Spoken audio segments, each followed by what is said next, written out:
J'ai toujours aimé les arts, aussi loin que je me rappelle, là, depuis que j'étais toute petite.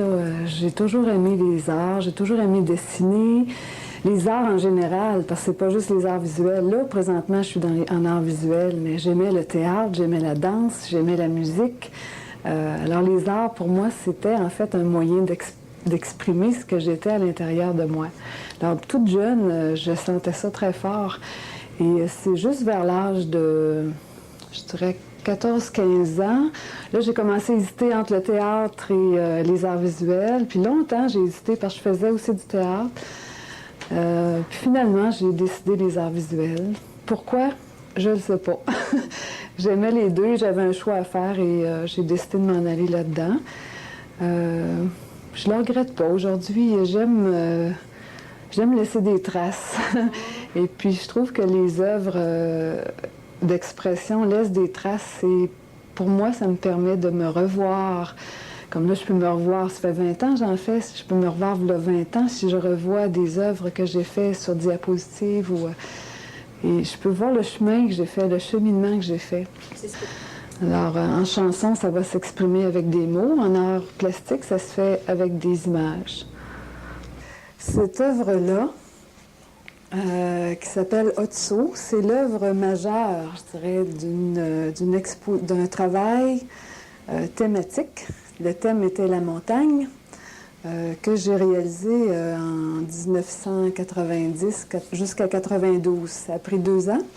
2 ans à travailler sur le thème de la montagne. Otso, c'est un mot montagnais qui veut dire Innu, qui veut dire une montagne qui est seule. Une chaîne de montagnes en Innu, c'est Natekam, qui est plusieurs montagnes. Mais une seule montagne, c'est Otso. Et comment c'est parti, cette thématique-là? C'est que je suis tombée en amour avec une montagne, vraiment, un amour fou, je dirais. J'étais à Montréal et je suis venue me promener en Estrie, que je ne connaissais pas du tout. Et je suis arrivée devant le mont Ham, qui est dans la région d'Asbestos, Wotton. Alors, quand j'ai vu cette montagne-là toute seule, isolée, je suis tombée en amour avec cette montagne-là et je me suis dit, il faut que je vienne habiter proche d'elle. Je me retrouvais dans cette montagne-là qui était grande, isolée, qui avait une force que je sentais, mais qui était intérieure. Alors, j'avais comme à découvrir ma force intérieure, mais seule. Et j'ai décidé à ce moment-là de partir un projet avec le thème de la montagne, en sachant pas d'avance ce que j'allais faire, mais en sachant que j'avais quelque chose à faire. Alors, ça représente 4 niveaux de la montagne. En bas, c'est le niveau minéral. On voit les formes de rochers, par exemple. En deuxième, il y a le niveau animal, où on voit l'être humain et les animaux, différentes sortes d'animaux. On voit la troisième profil de montagne, c'est la montagne végétale, où celle-ci a été faite avec des estampes de bois gravé, c'est-à-dire que j'ai imprimé sur papier à partir de bois que j'ai gravé. Je pourrais montrer tantôt là, comment on fait. Alors, c'est un collage de papier que j'ai imprimé. Alors, c'est la montagne végétale. Et la quatrième, qui est l'esprit de la montagne. Alors, c'est plutôt la spiritualité de la montagne, en fait, le sens qu'une montagne peut avoir pour chacun. Depuis ce temps, j'ai commencé à travailler vraiment avec les 4 grandes forces de la nature, air, terre, eau et feu, soit dans ce qu'ils représentent ou soit avec leur dynamique, c'est-à-dire comment ils fonctionnent ou comment ils se manifestent dans la nature, que je fais en lien toujours avec l'être humain. Dépendamment de quelle œuvre je vais créer, avec quelle technique, j'utilise différents matériaux. Par exemple, en peinture. En peinture, je travaille surtout avec l'acrylique. Alors souvent, une toile blanche, pour moi, c'est l'infini. Tandis que aussitôt que j'intègre de la couleur, de la matière, du sable, des papiers, je travaille beaucoup avec des collages de papier de soie aussi qui donnent des effets de fripure. À ce moment-là, j'ai l'impression de travailler sur quelque chose là, de concret, de vivant. Cette œuvre-là est ce qu'on appelle une estampe de bois gravé. Estampe parce que c'est imprimé sur papier Et bois gravé parce que je me suis servi d'une matrice de bois pour faire l'image. Quand on imprime à partir du bois gravé, on travaille avec des outils qui sont comme des genres de petits couteaux à sculpture et on se fait un dessin ou on n'en fait pas, souvent j'en fais pas, et je grave en creux. Alors on peut voir qu'il y a des creux ici dedans. Et quand j'ancre ma plaque avec un rouleau, par exemple, l'encre ne va pas dans les creux et il reste en surface. Ensuite, j'imprime avec le papier par-dessus et ce qui est dans le creux n'est pas imprimé et ce qui est au-dessus est imprimé. Cette fois, j'ai dû retravailler et recreuser et réancrer la plaque et réimprimer sur le papier. Et c'est une œuvre à tirage, c'est-à-dire qu'il y en a 9 identiques, mais quand on travaille toujours sur la même plaque, on appelle ça travailler à bois perdu, c'est-à-dire je ne peux pas retrouver l'image du départ. Alors, si on touche le relief ici, on voit comme la tête de loup, qu'on retrouve de l'autre côté, ici, qui est inversée. Alors, quand on imprime, l'image est inversée. Bienvenue dans mon atelier.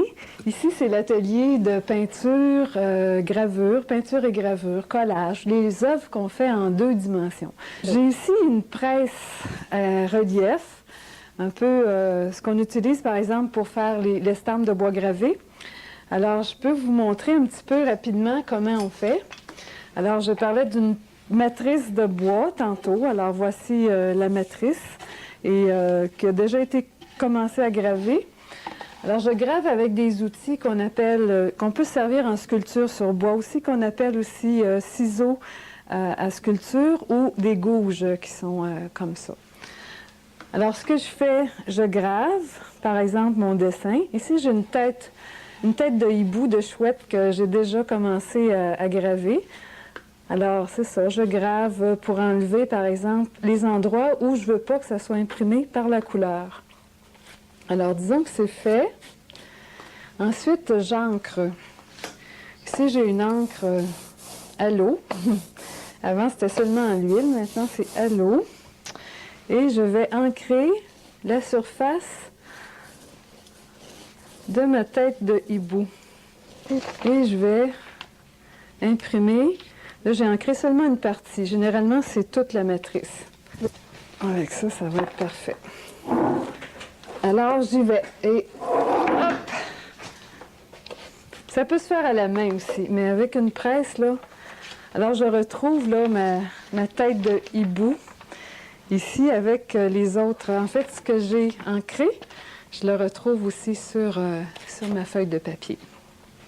J'entrepose mes objets que je ramasse et ça devient un problème à un moment donné. J'ai des systèmes de boîtes où j'écris dessus ce qu'il y a, du bois, de l'écorce. Par exemple, ici, c'est une boîte de bois, de roseau, d'écorce. J'ai aussi ici une boîte avec du métal, toutes sortes de choses de métal qu'à un moment donné, j'intègre en sculpture. Parce qu'en sculpture, je travaille le bois, le métal, la pierre, l'argile. Ici, j'ai une étagère où je retrouve toutes sortes de morceaux aussi. Je prends juste celui-là, il me fait penser à un lézard. Alors sûrement, à un moment donné, je vais l'intégrer, je vais le sculpter, lui redonner juste assez pour exprimer le lézard, qui est en fait, dans la culture amérindienne, le rêveur. C'est le lien entre je dirais, la terre et le ciel, le rêveur. Ici, j'ai intégré ça à un moment donné, pas celle-là, mais une semblable dans un masque. Ce sont des racines d'asperges. Mes asperges sont mortes dans mon jardin. Alors, quand j'ai enlevé, je trouvais ça tellement beau. Je les ai faites sécher et c'est devenu dans un masque que j'ai pas présentement, là, mais des cheveux, les cheveux du masque. Alors, vous avez ici le serpent qui est parti d'une branche. Mais avant d'être parti d'une branche, ce serpent-là est parti d'un rêve. Je parlais de vision à un moment donné, c'est que j'ai rêvé que je rencontrais un serpent dans une forêt et qui avait une forme là, comme ça. Et c'était tellement clair, mon rêve, que je me suis dit, c'est vrai, je vais aller dans une forêt, je vais en ramasser un comme ça.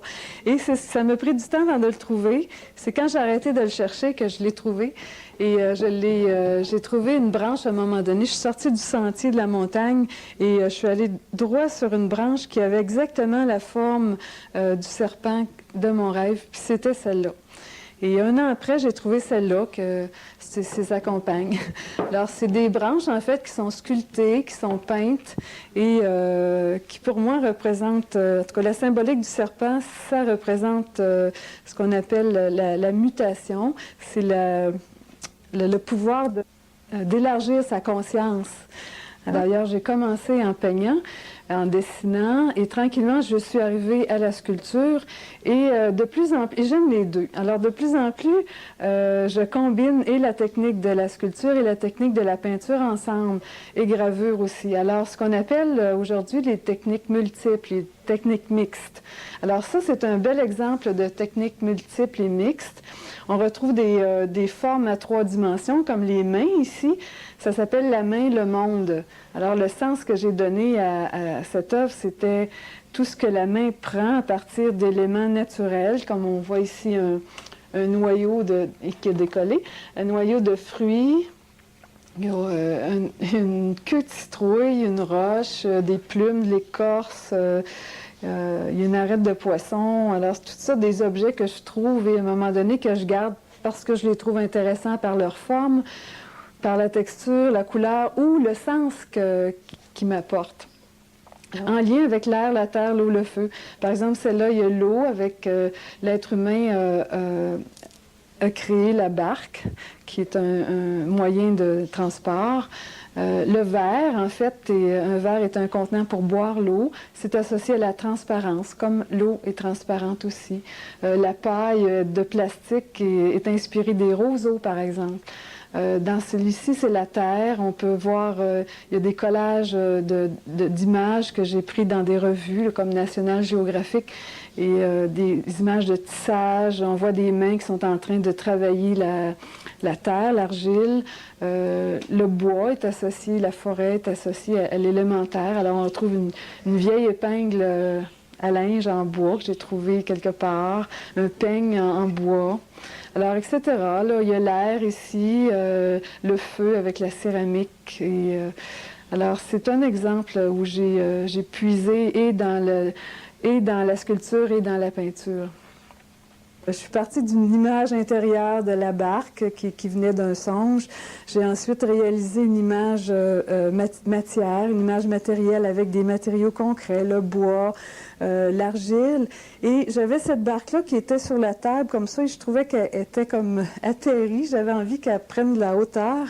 Alors j'ai pensé intégrer du métal. Il manquait le feu. J'avais l'air, la terre, l'eau. Et il manquait l'air et le feu. Alors là, ça a été de la soulever. Et le feu, ça a été de travailler avec le métal, parce que je dois souder le métal avec le feu. Alors, j'ai rehaussé la barque qui fait un certain mouvement, un peu très souple, comme si on était sur l'eau.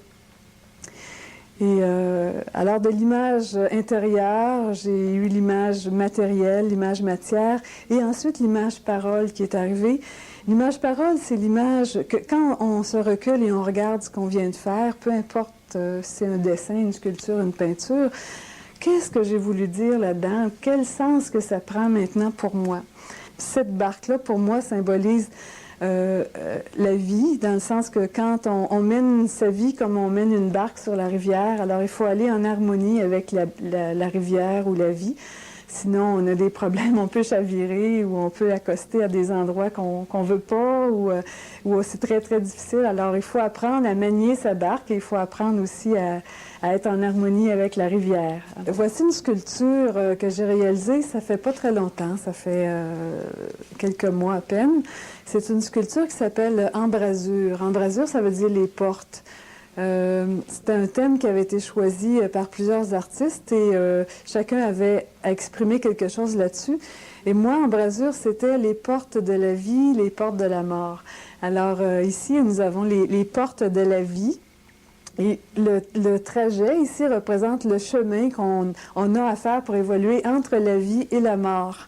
L'autre porte, qui est celle-ci avec les clochettes, c'est la porte de la mort. Et pour moi, la mort, c'est quand on entre dans l'univers. C'est ma conception. Alors, on revient à l'univers où on était peut-être au départ. Alors ici, c'est la porte de l'univers et la pierre, le quartz, qui est une pierre transparente et énergétique, est le symbole de l'univers, justement. Alors, vous avez, entre les deux, vous avez un petit lézard ici, et le lézard qui est le symbole du rêveur, c'est pour moi le passeur. Le rêve nous aide à passer de la vie concrète à la vie intérieure.